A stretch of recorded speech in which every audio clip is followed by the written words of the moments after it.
Hello YouTube, I'm Darth Vigorous. I'm at DFG Hulk's house right now, and today we'll be reacting to I Met Psychopath on Tinder, Reddit horror story animated by YouTuber Mort.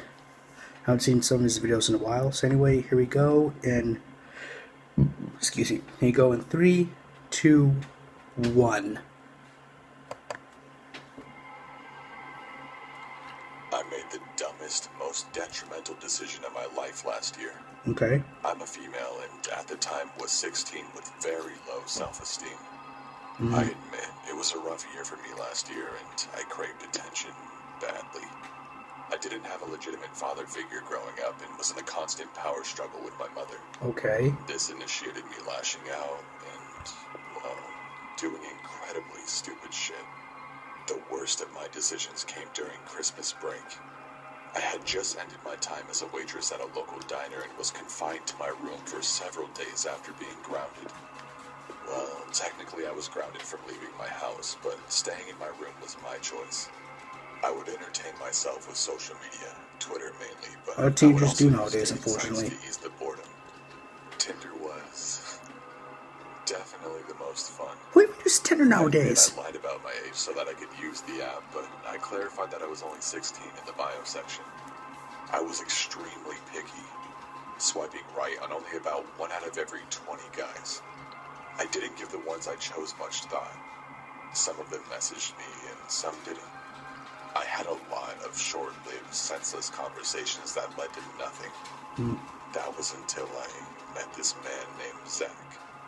He was 25, or so he said, and was actually very attractive. And you're 16? He messaged me a cheesy pickup line, and we flirted back and forth for a while. Eventually, he asked for my number, and of course, I didn't hesitate. Oh god, no. And we texted that entire night. The conversation was casual. He had trouble spelling out words, and his grammar was horrendous, but honestly, I found it kind of cute. It was around 3 a.m. when I decided to pass out, leaving him and everyone else I was communicating with hanging. Being that it was super late, I figured they would understand and know that I had fallen asleep. This was not the case. When I woke up that morning, around 11 a.m., I had 12 missed calls, 3 or 4 voicemails, and 10 or so text messages, all from Zach. Oh no. He seemed like a decent, mild-mannered man when texting, but this was not the case when I read his messages and listened to his voicemails. I had never in my life heard or read such disgusting, threatening language. Oh and god. it came out of nowhere. He said a lot of things, but I'll share the worst of it with you. The last message he sent me read as follows. Okay, cunt, since you want to ignore me like a bitch, then I'll treat you like one. When I see you, I'll show you how much I hate being ignored. Have you ever had a broken jaw? It hurts. And I can't wait to shove myself in your bloody mouth. Yeah, vile shit, man. Excuse the spelling and grammar of the screenshot. Like I said, he was really bad at those things. I immediately blocked him and didn't even bother texting back. I deleted the messages and voicemails and just tried to forget the whole thing. I didn't tell anyone, especially not my mother. I would have for sure had my phone taken away. 2 days passed and nothing had changed. Okay. I was still locked away in the house, being a bed bum in my room. It was late, everyone was asleep, and I was once again bored out of my mind. I was thinking about the whole Zach ordeal when suddenly I had an oh shit moment. I had blocked him from everything besides the very place I met him. Tinder. I had notifications for that app turned off, so I had completely forgotten about it.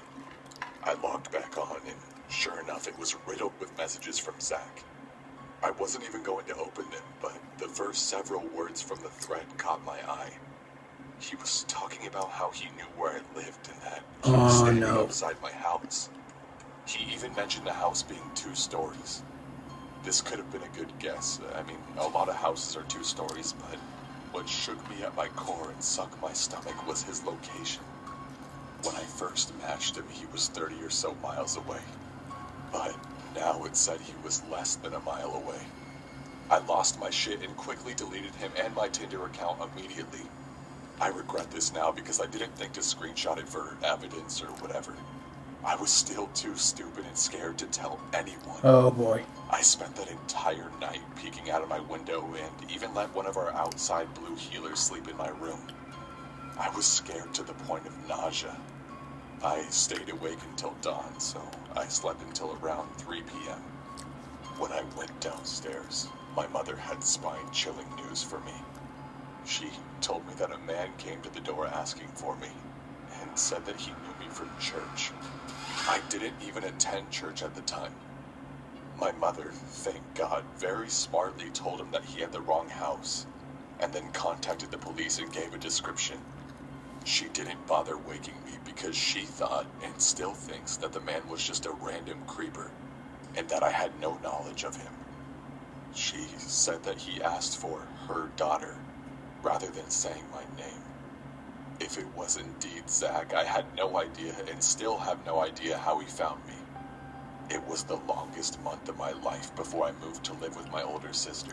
The only vague possible sign of Zach that I saw was an old junky green car that often drove down our street. It most likely wasn't him, but my nerves told me otherwise. This whole situation still gives me nightmare fuel, and I haven't used Tinder since. To all you girls out there, and even guys, please be careful when using social media apps and speaking with strangers. You never truly know who you're talking to. Yep. Oh, that was the video. I'm Darth Vigorous. Please like, comment, subscribe, and enjoy the rest of your day.